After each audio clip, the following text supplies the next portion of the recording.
Dr. Jennie Stevens. She and I go way back. You've got a nice biography for her here, but I'll tell you that I know her as a motivator, among other things, and she's gotten me and the other folks with the 4-H Commission do so much for her, and we just seem to enjoy doing it, right? You know, you have some people that want you to come help with a workshop, and you kind of come begrudgingly, but I always kind of come a little skipping my step when it's Jennie or her folks that say, hey, you need to come do this. I'm like, okay, yeah, I'll do it. And part of the reason is because what you saw in the video there, you know, like we've been talking about this morning, it will result in good information to landowners. It'll change some behaviors. It'll brighten some people's day. You know, they'll kind of get some hope, which is what she's good at too, is getting folks to kind of look and take a kind of a tough situation and move it into something positive. So I'm not going to say anything more. I'll just let Jennie come up and talk with you from her heart.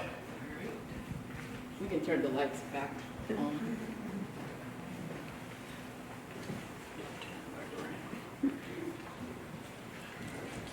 Well, actually, I forgot. I do have a PowerPoint, so don't turn the lights on. So just don't fall asleep on me, because I can see you from where I am. And I know it's after lunch.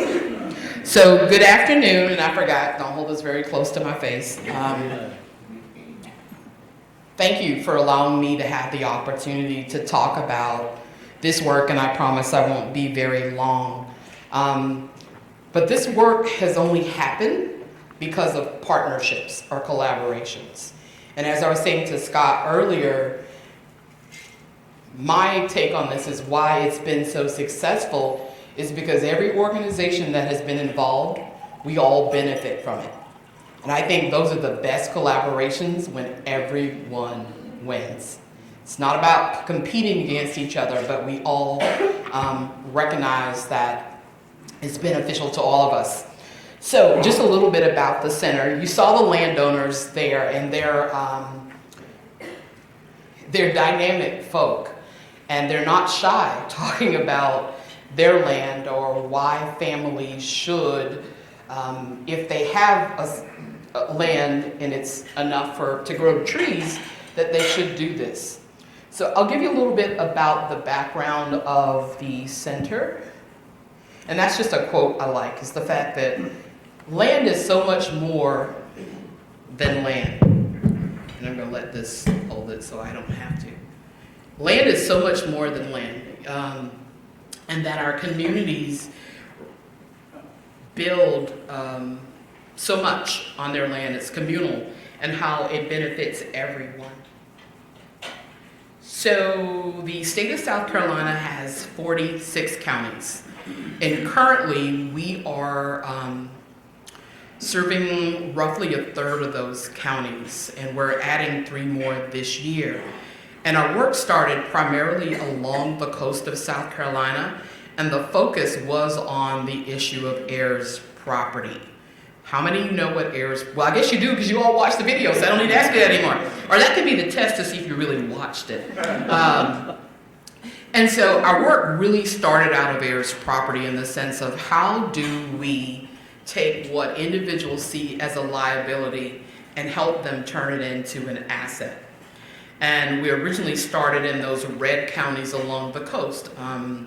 When African Americans acquired land and nobody wanted the land that was close to the marsh and where there were mosquitoes. Well, guess what? They've gotten flood insurance. They figured out how to kill mosquitoes, and you know the weather because you're here today, right? So this has been such a great place to come, and now the asset that our landowners had is now it's vulnerable. So the map to the left, which is in the white and blue, is our Congressman, Jim Clyburn. He created what he called the I-95 corridor. Some of you heard about it, and you've heard about the corridor shame of how there's a significant amount of poverty of individuals, among individuals who live along this corridor. So in 2012, when we started talking about creating the Sustainable Forestry Program, we had an aha moment and said, wow, if we could literally unlock the potential in this asset called land and give these individuals the tools that they need, they themselves could move they could move themselves out of poverty. It's not about a handout, but it's really about giving people the tools that they needed.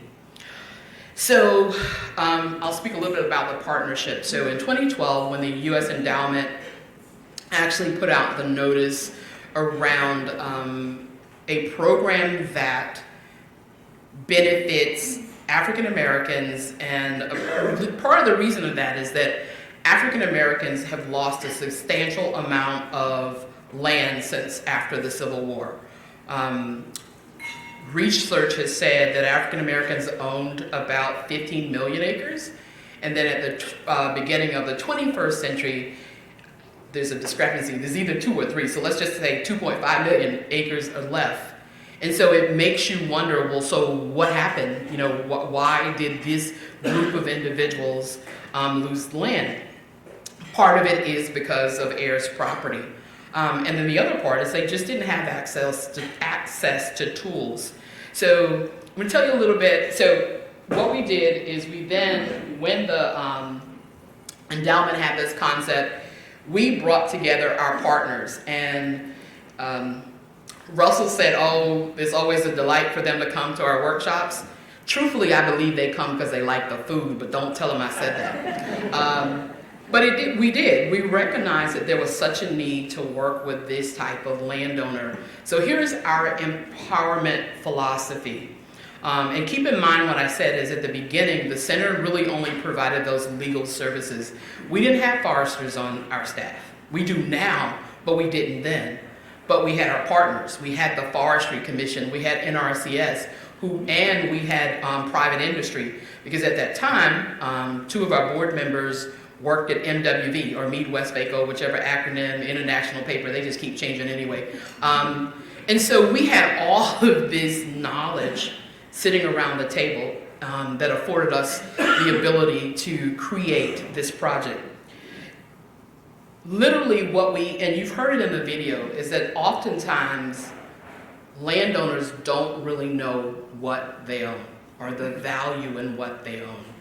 So our primary thought was we want landowners to have an aha moment. We really want them to recognize what they own. People are less likely to be abused when they know the value of what they own. And that is so therefore our primary tool is about education.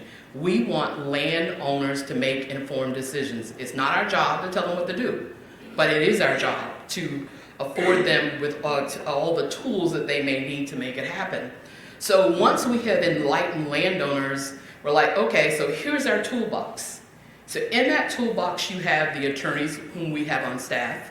You have the foresters who we have on staff, but you also have the Forestry Commission.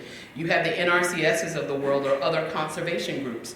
We recognize that there's no way we being the organization, could contain all of the skill that's needed to make this happen. And one of the things, we did a network analysis back in 2018, and what the partners said was, this was an opportunity, and we've heard this, and you know this because we can just look at the racial makeup of this room and see that there aren't a lot of people of color in here, is that this project allowed, or it gave street cred to those organizations who were never able to work with people of color. And how we did that is because we held a lot of educational, that's why I say we fed people, but we held a lot of workshops in which we invited our partners to come to the workshop. It wasn't just about listening to the center. It was about our partners having an opportunity to talk about their work. Now, it's hard to distrust someone you eat with, right? Because you don't. I mean, if I don't really like you, guess what? I'm not going to eat with you.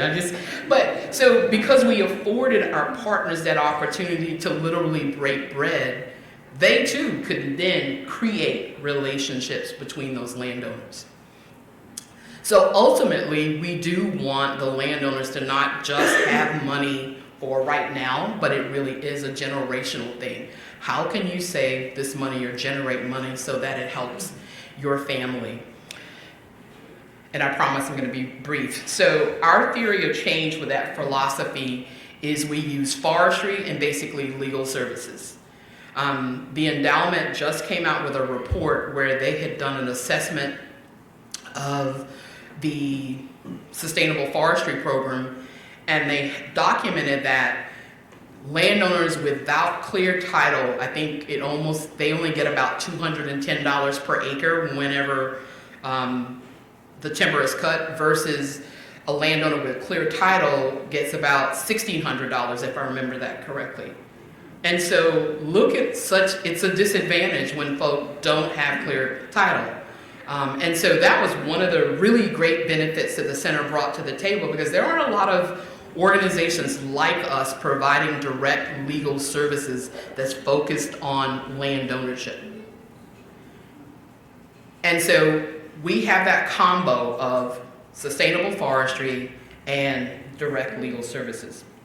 So here's our 3 buckets of work, and I promise I'm going to wrap up in about 2 minutes, because I know some of you may have questions, or you may just want me to sit down because you're ready for your next session.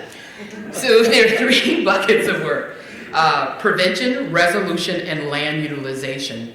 So our prevention bucket is about preventing the growth of heirs property and preventing the loss of heirs property. And that is about awareness and education. We touch more than 2,000 people per year just telling them about, as I said, through our awareness and our education, because that is key. We want to be able to not only just inform and educate folk, but as you saw with Joe and Miss Mary and Miss Yvonne, one of our programs, which I don't have listed on here, is called the Woodlands Community Advocates. And what we realized is that there were people who literally could be our evangelists in the community.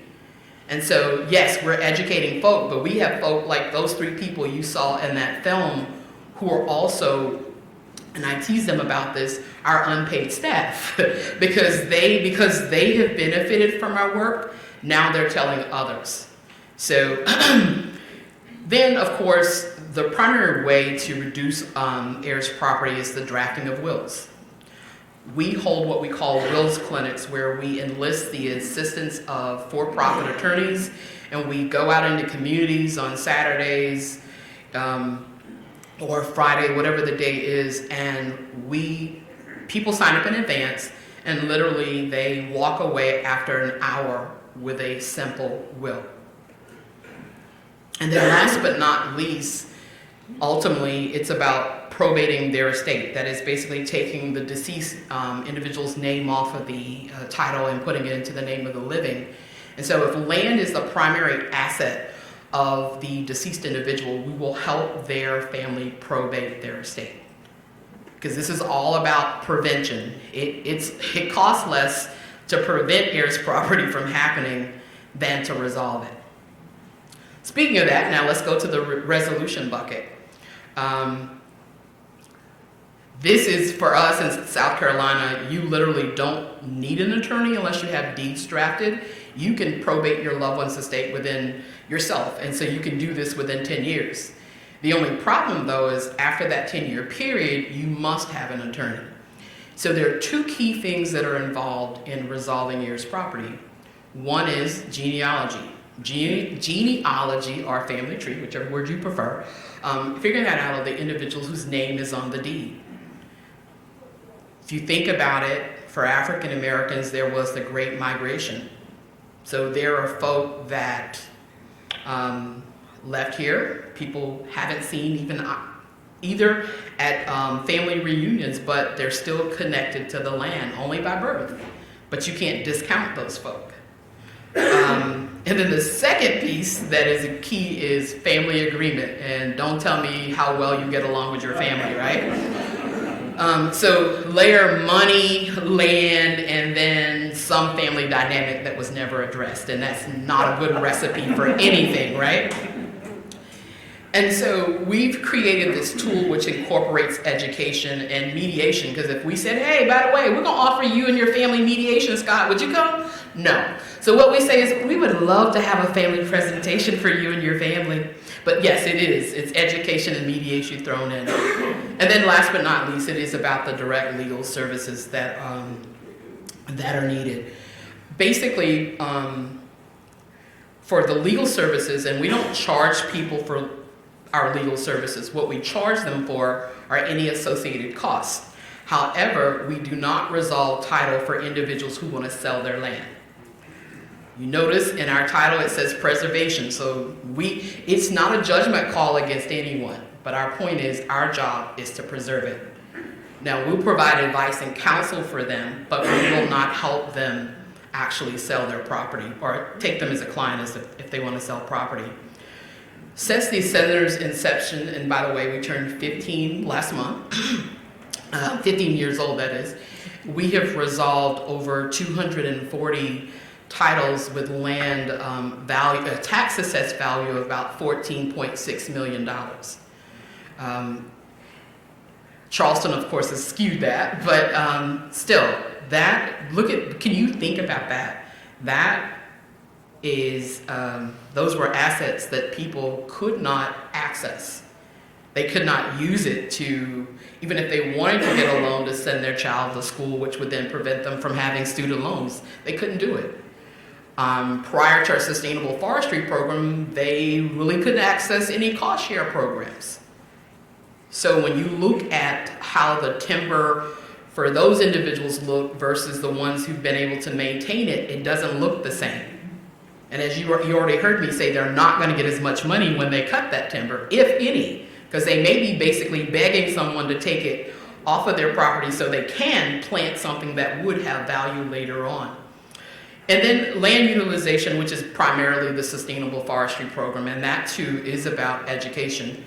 And it's about technical assistance. When we set up the program, it was never our intentions for our foresters to be the ones providing technical assistance. But guess what happened? We're providing technical assistance because, as I heard in a lot of the presentations earlier, there is a shortage of professional forestry consultants to provide this work.